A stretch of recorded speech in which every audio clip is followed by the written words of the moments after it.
خالد، شو رأيك تدوق؟ عبالك؟ يا والله. بسم الله الرحمن الرحيم. ما شاء الله ما شاء الله ما شاء الله. السلام عليكم، أهلا وسهلا فيكم أحبابي بقناتكم قناة لقمة شهية. الله يكرمكم ويجبر خاطركم. اليوم عنا وصفة هي تعد من المقبلات، لأنها سهلة وخفيفة، يعني منا صعبة ولا إنها طبخة رئيسية. بطاطا، يعني أنا بحكي لكم المكونات بشكل سريع. بطاطا فيها بيض ومع بهاراتها وملحها، ومغلفة بالكعك اللي هو لهلا أنا ما بعرف شو اسمه بالدول العربية، يمكن دولة سمعت عم يقولوا بقسماط. المهم فيكم تصغروها تستوي اللي بقلبها بشكل أسرع، وفيكم تكبروها مثلي بس تطولوا بالسوي. شوفوا المكونات تاعون. بسم الله، من بعد الصلاة والسلام على رسول الله. أول شي بدنا نعمله، بدنا نسلق نص كيلو بطاطا. إذا عيلتكم صغيرة، إذا عيلتكم كبيرة ضاعفوا الكمية. المهم شدوا عليهم بالسلق حتى ما يعذبوكم بالهرس إذا كان عم تطحنوهم بشكل يدوي. بسم الله. أول شي نبلش بالملح. الملح حسب الرغبة.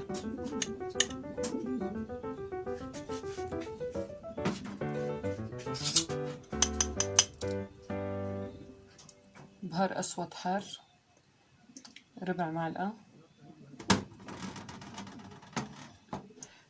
فليفلة حمرا كمان ربع معلقة.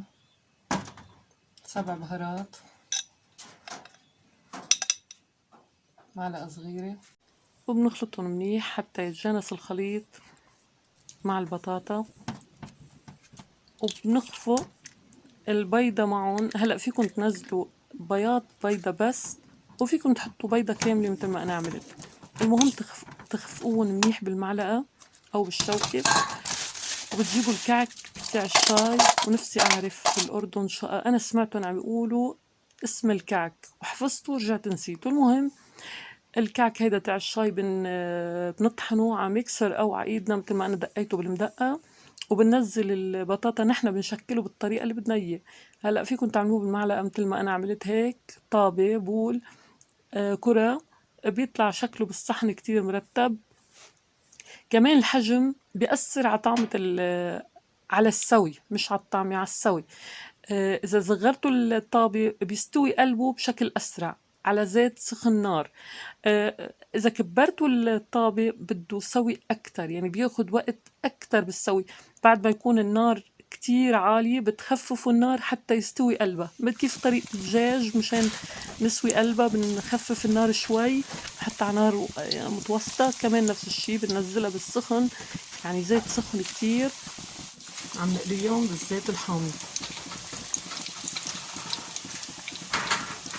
مثل ما شفتوا غلفناهم بالكعك اللي نحن هون بلبنان بنقول كعك بتاع الشاي، وغير دول بيقولوا بعتقد بقسماط او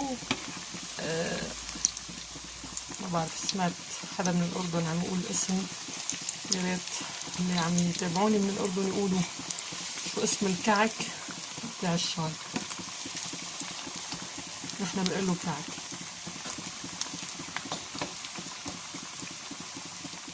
خالد، شو رأيك تدوق؟ عبالك؟ يا والله. بسم الله الرحمن الرحيم. ما شاء الله ما شاء الله ما شاء الله. بسم الله الرحمن الرحيم.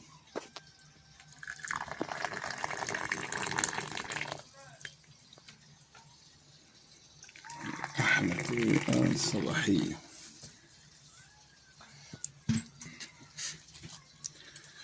بسم الله ما شاء الله. سمعني الخشة تعيدها.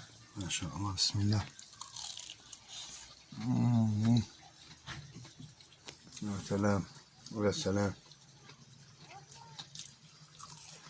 الله أكبر. شو هال أكيد ما شاء الله. يعني تاكليه على الغداء عسل، على الترويقة شي ممتاز أبدا. أنا من محبين الترويقة تبعت الأكل، يعني بيكون في أكل بالترويقة. صح وهنا أكل يعني من امبارح.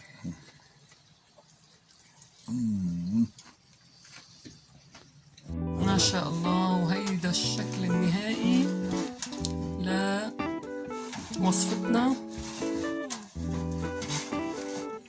بطاطا كريات مغلفة بالكعك.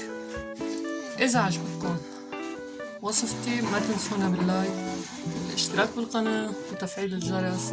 مع تحياتي سنيورة هوي.